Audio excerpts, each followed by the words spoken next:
Dear students and parents, అవమానమా ఆశీర్వాదమా సిరీస్లో భాగంగా ఈరోజు ఈ వీడియో చేస్తున్నాను. దయచేసి ఈ వీడియో కూడా ఆఖరి సెకండ్ దాకా చూడండి. అసలు ఈ వీడియో నేను ఎందుకు చేస్తున్నానంటే, ఈరోజు జరిగిన ఒక సంఘటన, నా కళ్ళ ఎదుట జరిగిన ఒక సంఘటన. ఇంటర్మీడియట్ ఫ్లాప్ అంటే కనీసం సెకండ్ క్లాస్ కూడా రాలేదు. EAPCET rank utter flop, not qualified. కానీ నాకు ఇంజనీరింగే చెయ్యాలి, నాకు సిఎస్ఏ కావాలి, ఏఎంఎల్ఏ కావాలి, ఈసీనే కావాలి. ఓకే, సో ఇలా ఫ్లాప్ అట్టర్ ఫ్లాప్ వాళ్ళు ఎంతోమంది ఉంటారు. సో వీళ్ళకి సంబంధించి నా అనుభవాలను మీకు షేర్ చేస్తాను. ఇలాంటి విద్యార్థులు కూడా జీవితంలో బాగా రావాలి అనేదే నా యొక్క ఉద్దేశం. మరి ఏం చెయ్యాలి అంటే, ఇంజనీరింగ్లో చేరంగానే నీ బ్యాక్గ్రౌండ్ అంతా పోయేసి నువ్వు జీవితంలో బాగుపడతావా? కొందరు అంటారు, బిల్ గేట్స్ డిగ్రీ చేయలేదు సార్, ఇంకొకడు స్కూల్ డ్రాప్ అవుట్ సార్, ఇంకోడు కాలేజ్ డ్రాప్ అవుట్ సార్. నేను కాకూడదా? గొప్పవాడిని కాకూడదు. ఎందుకు కాకూడదు? అరే, bill gates college drop out అంటే అతను చదివిన యూనివర్సిటీలో సీట్ రావడంలో అతని కాన్ఫిడెన్స్ ఏంటి? సో ఎంతసేపు college drop out, school drop out, first class అది కాదు, వాళ్ళ బ్యాక్గ్రౌండ్ కూడా తెలుసుకోవాలి. ఫస్ట్ ఒక పేరెంట్గా, తల్లిదండ్రులుగా మనం చేయాల్సింది ఏంటి? దయచేసి పేదరికం అనేది ఒక కొలబద్ద కాదు అనుకోండి. ఓకే, మనం ఒక మిడిల్ క్లాసో బీదరికం అనుకుందాం. మీరు ఒక ఫీజు కట్టాల్సి వచ్చింది అనుకుందాం, లేదు మీరు ఒక ఆటో డ్రైవర్ అనుకుందాం. దయచేసి మీ పిల్లగాడిని ఒకరోజు మీ ఆటోలో తీసుకుపోండి, మొత్తం తిప్పండి. మీరు పడే కష్టం నీ బిడ్డకు తెలవాలి. నువ్వు ఒక రైతు కూలీ అనుకో, నీ కొడుకునో నీ కూతుర్నో పొలానికి తీసుకుపో. నువ్వు పనిచేసేటప్పుడు చూడని, వాళ్ళకి బాధ అనిపిస్తే బాధపడకు, తెలవాలి. నువ్వు ఒక రిక్షా కార్మికుడివా, ఒక చెప్పులు కుట్టేవానివా, ఎవరివైనా కానీ నీ కొడుకునో నీ కూతుర్నో నువ్వు చేసే పని దగ్గరికి వీలైతే రెగ్యులర్గా తీసుకెళ్ళు. ఎగ్జామ్స్ అయ్యాక 2 నెలలు గ్యాప్ వస్తుంది కదా, ఖచ్చితంగా ఎవ్రీడే తీసుకపో. ఎంత ఆత్మ పరిశోధన వాళ్ళు చేసుకుంటారో తెలుసా పిల్లలు. నిజంగా ఆ రోజుటి వరకు వాళ్ళలో ఉన్న మానసిక పరిపక్వత లేని వాళ్ళుగా ఉంటారు చూసారా. అరే, మా అమ్మ నాన్న ఇంత చేస్తున్నారా? చాలామంది తల్లిదండ్రులు ఏం చేస్తారంటే, తముబడే కష్టాలు పిల్లలకి తెలవకూడదు అని పిల్లల ముందు ఏమీ కనపడనియరు. కానీ దానివల్ల మేలు కంటే కీడెక్కువ అవుతుంది. ఎస్, మరికొందరు ఉన్నారు, నేనే చూస్తా వ్యక్తిగతంగా. కాలేజీ ఫీజు 1,00,000 రూపాయలు, నేను ఫీజు కట్టలేను అంటాడు. మంచిది, నిజంగా నిరుపేద అయితే హెల్ప్ చేస్తూ ఉంటారు. నేను ఆ మధ్య ఒకరిని అడిగాను, ఏం సార్ మీరు ఫీజు కట్టలేరట, ఏదో రికమెండేషను, 4 వచ్చారు అబిడ్స్ దాకా, ఇక మాట్లాడితే నువ్వు దోపిడీదారు, పెద్ద పెద్ద మాటలు. ఓకే, జీవితంలో ఎవరు గొప్ప కాదు, నేను గొప్ప కాదు, ఏంటి నీ బ్యాక్గ్రౌండ్ అని అడిగా. 1,00,000 రూపాయలు ఫీజుకి ఏదో కన్సెషన్ అని ఎవరో వచ్చారు, ఓ 50,000 కడతారట అని ఏంటి అని అడిగా. ఎక్కడుండావు? నిజామాబాద్లో ఉంటాం సార్ అన్నారు. ఏమైనా పొలం ఉందా అన్న. 5 ఎకరాలు ఉంది సార్ అన్నాడు. ఎకరం ఎంత ఉంటుంది అన్న. 40 లక్షలు ఉంటుంది సార్ అన్నాడు. ఎకరాకి ఎన్ని గుంటలు అన్న. 40 గుంటలు. 4 గుంటలు అంత ఏమొస్తుంది? 4 లక్షలు వస్తుంది. 5 ఎకరాల్లో ఒక 4 గుంటలు అమ్మితే 4 లక్షలు వస్తాయి కదా. నీ బిడ్డకి ఫీజు కట్టుకోవడానికి 4 గుంటలు అమ్మలేవా? దానికోసం నా మీద ఒత్తిడి, రకరకాల సంఘాలతోటి అవసరమా? సెల్ఫ్ ఎస్టీమ్ అంటారు, సెల్ఫ్ రెస్పెక్ట్ అంటారు, అది నిలబెట్టుకోవాలా? నువ్వేమైనా పెద్ద పతీతివా సార్? నేను ఎక్కడ అంటలేను. జీవితంలో వ్యాపారంలో ఎన్నో ఉంటాయి, కానీ వీలైనంత వరకు మన యొక్క ఆత్మగౌరవాన్ని మనం నిలబెట్టుకోవాలి.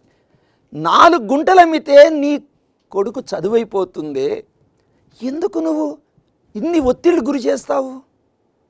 సపోజ్ నువ్వు 4 గుంటలు అమ్మినావు, 5 గుంటలు అమ్మినావు, అమ్మేటప్పుడు నీ కొడుకుని తీసుకపో, రిజిస్టర్ ఆఫీస్కి తీసుకపో, బిడ్డా నీ చదువు కోసం నేను 5 గుంటలు అమ్ముతున్నాను రా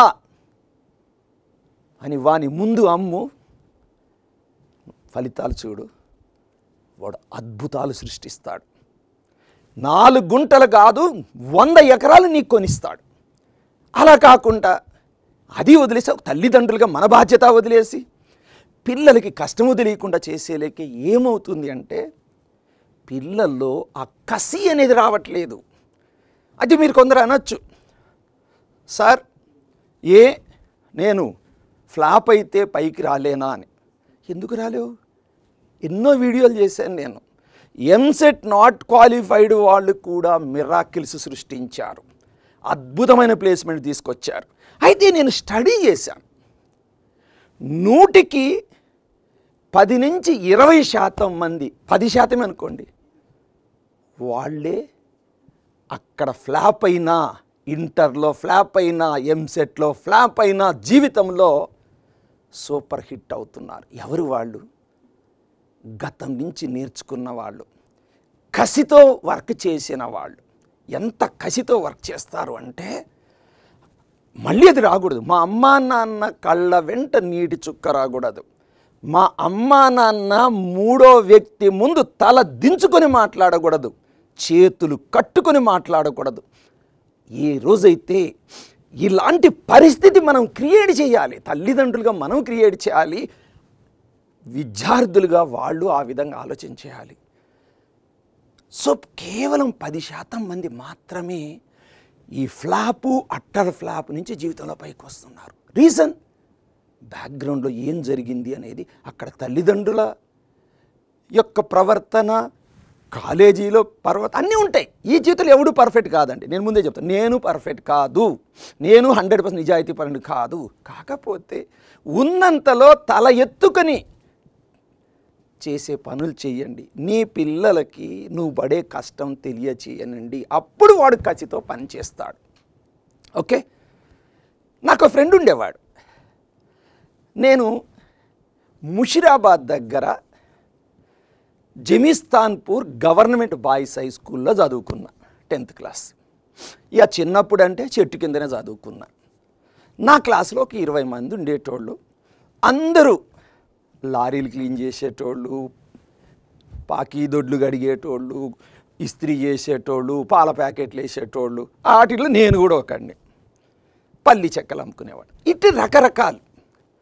నాకు నా క్లాస్మేట్ ఒకడు చాలా మోటివేషన్ ఇచ్చేవాడు. ఎందుకంటే వాడి ముందు నేను నథింగ్. వాడు మహానుభావుడు. చారి అని ఒకడు ఉండేవాడు. వాడు నాతో పాటు 10th క్లాస్ పాస్ అయ్యాడు. వాడు ఎంత అంటే తన జీవితం గురించి ప్లాన్ చేసుకున్నాడంటే, అప్పట్లో ITI సివిల్ డ్రాఫ్ట్స్మెన్ అని ఉండేది. గొంతెమ్మ కోరికలు కోరుకోలేవాడు. నేను ఇంటర్ చదవాలి, ఇంజనీరింగ్ చదవాలి, తన శక్తిని తెలుసుకున్నాడు. సివిల్ డ్రాఫ్ట్స్మెన్ చేసి ITI ద్వారా కొన్ని చోట్ల ప్రైవేట్లో పనిచేసి తర్వాత HMDAలో జాబ్ చేశాడు. ఈ మధ్యనే రిటైర్ అయ్యాడు ప్లానింగ్ ఆఫీసర్గా. చారి అతను ఉదయాన్నే 4:30-5 గంటలకు పాల ప్యాకెట్లు వేసేవాడు. బిడ్డ పాల ప్యాకెట్లు వేసినాక మళ్ళీ న్యూస్ పేపర్ డిస్ట్రిబ్యూట్ చేసేవాడు. అప్పుడు స్కూల్కి వచ్చేవాడు. అప్పుడప్పుడు స్కూల్కి ఒక 5-10 నిమిషాలు లేట్ అయ్యేది. మా సార్ ఒకడు ఉండేవాడు, చాలా మంచోడు. కానీ ఏంట్రా చారి లేటుగా వచ్చినావు అనేవాడు. పాపం చెప్పేవాడు. అయినా మా సారు మంచోడు కదా, రే వీడు కష్టం చేసి వస్తున్నాడు. మా చారి కానీ నేను కానీ మా క్లాస్లో 18 కానీ మేము కూలి పని చేసినా 4 పని చేసి ఏ రోజు కూడా క్లాసెస్ డుమ్మా కొట్టాలి. ఆల్మోస్ట్ మా క్లాస్మేట్లు 10th క్లాసులో అందరూ ఏదో ఒక స్థాయిలో చిన్న చిన్న బిజినెస్లైనా నిలబడ్డారు. అంటే నేను చెప్తున్నాను, గర్వంతో చెప్పుకుంటున్నాను, నా చారి పాల ప్యాకెట్లు వేసుకొని, న్యూస్ పేపర్లు అమ్ముకొని, ఫీజులు కట్టుకొని సొంతగా చదువుకున్నాడు. కాబట్టే ఒక మంచి పొజిషన్లో రిటైర్ అయ్యాడు. అంటే నేను ఏం చెప్తున్నానంటే, తల్లిదండ్రులారా, పిల్లగాడు ఇంటర్లో ఫ్లాప్ అయ్యాడు, ఎంసెట్లో ఫ్లాప్ అయ్యాడు, లేదు అన్నీ ఫెయిల్ అయినా కసితో కష్టంతో వర్క్ చేయకపోతే నువ్వు డిగ్రీ చెయ్యి, ఇంజనీరింగ్ చెయ్యి, మెడిసిన్ చెయ్యి, దేనికి పనికి రాకుండా పోతావు.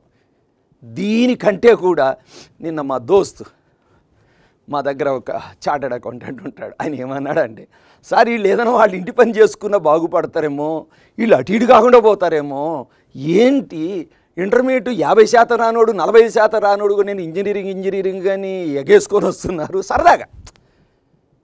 అట్లా ఏం లేదు, పైకి రావచ్చు, ఎందుకు రాకూడదు? సో కాకపోతే వాళ్ళలో గతంలో చేసిన తప్పుల నుంచి గుణపాఠం నేర్చుకొని పైకి రావాలి అనే కష్టం చేస్తే ఆడు పైకి వస్తాడు. అంతేగాని అదే ట్రెండ్ కంటిన్యూ అయితే రెంటికి చెడ్డ రేవడి, అటు చదువుకి పనికిరావు, ఇంటి పనికిరావు, మీ నాన్నగారు చేసే పనికి పనికి రాకుండా పోతావు. అయితే నువ్వు మస్తుగా చెప్తున్నావు కదా సార్, అంటే కోటీశ్వర్లు అయితే చదువుకోవచ్చా అని కొందరు అదే అంటారు. అంటే నువ్వు ఎంతసేపు గరీబోళ్ళని టార్గెట్ చేస్తావు. ఒరే నేను గరీబోడిని 20 రోజుకి ఒక్కప్పుడు కూడా అన్నం లేకుండా వచ్చిన. మరి డబ్బున్నడు గురించి ఏం చెప్తావు సార్ అంటే, నువ్వు వాళ్ళ ఫేవరేటా, నువ్వు బాగా పైసలు సంపాదించినావు కదా. చూడు బిడ్డ, డబ్బుందన్నావు కదా, కరెక్టే. వాళ్ళు అయ్యే కోటి సంపాదించిండ్రా భయ్, వాడికి డిగ్రీ 2nd క్లాస్ వచ్చిందిరా భయ్, వానికి క్యాంపస్ ప్లేస్మెంటే రాలేదు నాయన. వాళ్ళు అయ్యే పైసలతో ఏదో చేస్తాడరా. వాడు అమెరికానో, ఆస్ట్రేలియానో, యూకేనో, న్యూజిలాండో, కెనడో ఎక్కడో దగ్గర పోతాడు, వాడి బతుకు వాడు పోతాడు, వాడి దగ్గర పైసలు ఉన్నాయి. నీ దగ్గర ఏముంది? గోసి లంగోట తప్పి ఏమీ లేనప్పుడు ఏం చేయాలి? కష్టం చేయాలి బిడ్డ, నేను ముందే చెప్తున్నా. అంతేగాని డబ్బు నోడి చదువు, ఈ పిచ్చి పిచ్చి మాట, ఇలాంటి మాటలు నేను కూడా మాట్లాడేటోండి. నిజ జీవితంలోకి వస్తే ఎస్, వాడు ఏమైనా చేస్తాడు రై, కోటీశ్వరుడు, వానితో నీకు పోటీ ఏంటి? వాడు సీట్లు కొనుక్కుంటాడో ఏదో రోజు వస్తాడు వాడు, వానితో నీకేంటి? నీకేమీ లేవనుకున్నప్పుడు నీకున్నదేంటి? ఆత్మబలం, కష్టంతో సాధించాలనే తపన. సో మై డియర్ స్టూడెంట్స్, నీ బ్యాక్గ్రౌండ్లో ఫ్లాపా, అట్టర్ ఫ్లాపా, దాన్ని హిట్టా, సూపర్ హిట్టా చెయ్యాలి అంటే అది నీ చేతుల్లో ఉందిరా.